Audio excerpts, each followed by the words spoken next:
Dr. Martin Luther King Jr. received the Nobel Peace Prize. He received this at the University of Oslo in Norway, December 10, 1964. At the time, he was the youngest man to receive the Nobel Peace Prize.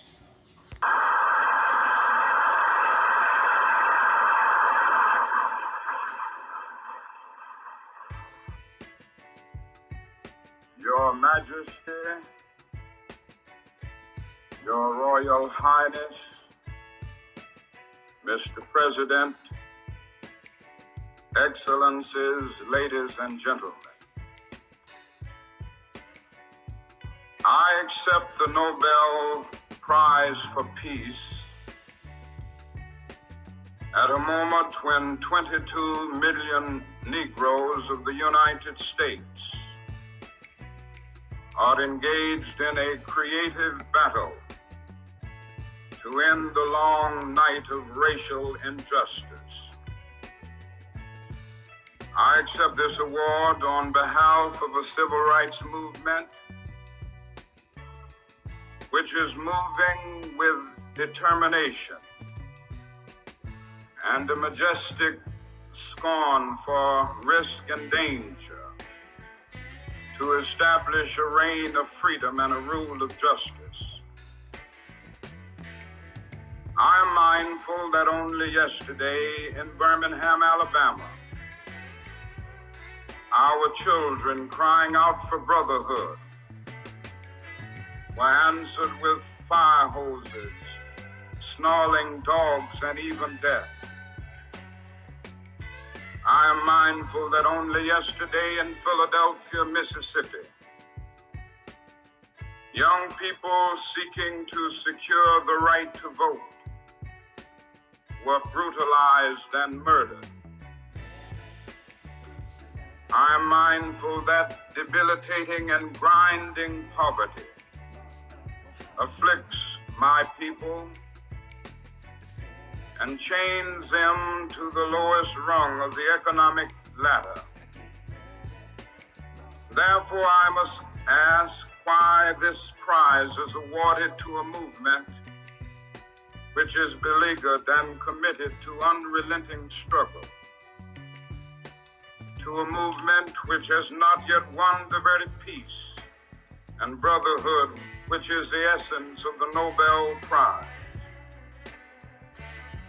After contemplation,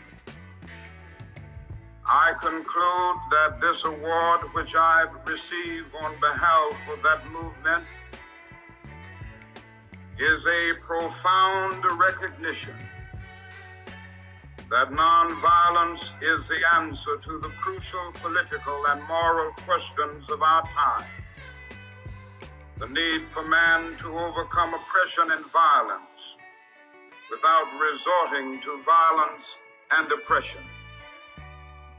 Civilization and violence are antithetical concepts. Negroes of the United States, following the people of India,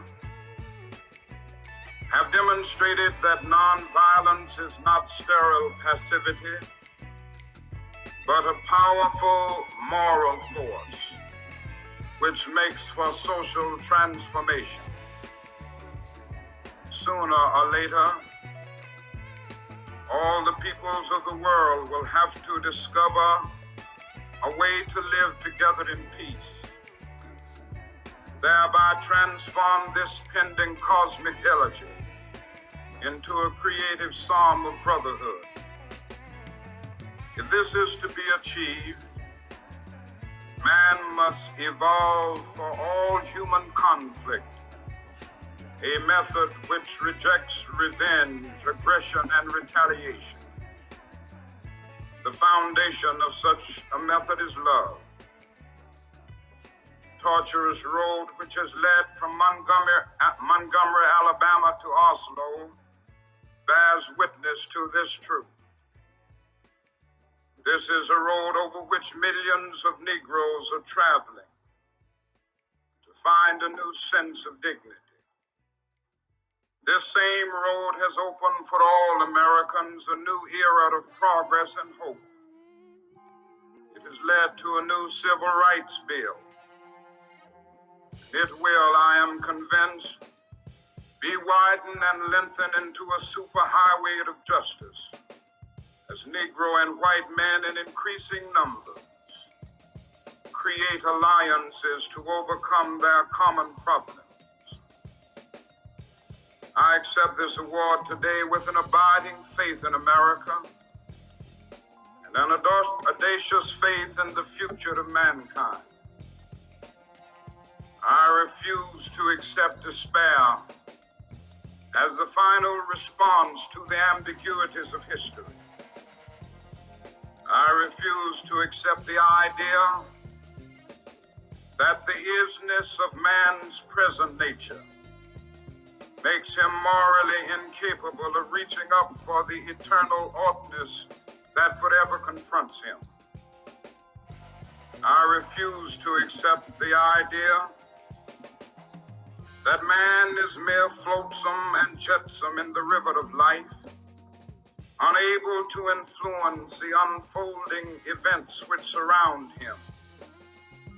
I refuse to accept the view that mankind is so tragically bound to the starless midnight of racism and war. The bright daybreak of peace and brotherhood can never become a reality. I refuse to accept the cynical notion that nation after nation must spiral down a militaristic stairway into the hell of nuclear annihilation. I believe that unarmed truth and unconditional love will have the final word in reality. This is why right, temporarily defeated, is stronger than evil triumphant. I believe that even amid today's mortar bursts and whining bullets, there is still hope for a brighter tomorrow. I believe that wounded justice, lying prostrate on the blood-flowing streets of our nations, can be lifted from this dust of shame to reign supreme among the children of men. I have the audacity to believe that peoples everywhere can have 3 meals a day for their bodies, education and culture for their minds, dignity, equality, and freedom for their spirits. I believe that what self-centered men have torn down, men other-centered can build up. I still believe that one day mankind will bow before the altars of God, be crowned triumphant over war and bloodshed, non-violent redemptive goodwill, proclaim the rule of the land. The lion and the lamb shall lie down together, and every man shall sit under his own vine and fig tree, and none shall be afraid. I still believe that we shall overcome. This faith can give us courage to face the uncertainties of the future. It will give our tired feet new strength as we continue our forward stride toward the city of freedom. When our days become dreary with low hovering clouds, and our nights become darker than 1,000 midnights, we will know that we are living in the creative turmoil of a genuine civilization, struggling to be born. Today I come to Oslo as a trustee, inspired and with renewed dedication to humanity. I accept this prize on behalf of all men who love peace and brotherhood. I say I come as a trustee, but in the depths of my heart, I am aware that this prize is much more than an honor to me personally. Every time I take a flight, I am always mindful of the many people who make a successful journey possible.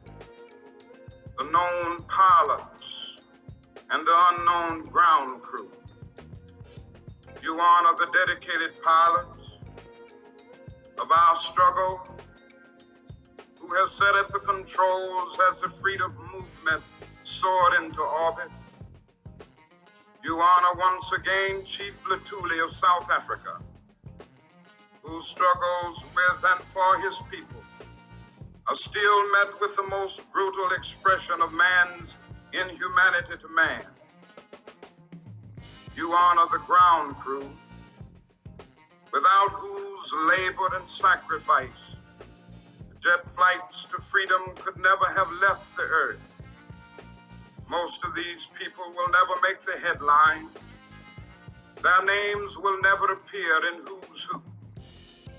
Yet when years have rolled past, when the blazing light of truth is focused on this marvelous age in which we live, men and women will know and children will be taught that we have a finer land, a better people, a more noble civilization, because these humble children of God were willing to suffer for righteousness' sake. I think Alfred Nobel would know what I mean when I say I accept this award in the spirit of a curator of some precious heirloom which he holds in trust for its true owners, all those to whom truth is beauty and beauty truth, and in whose eyes the beauty of genuine brotherhood and peace is more precious than diamonds or silver or gold. Thank you.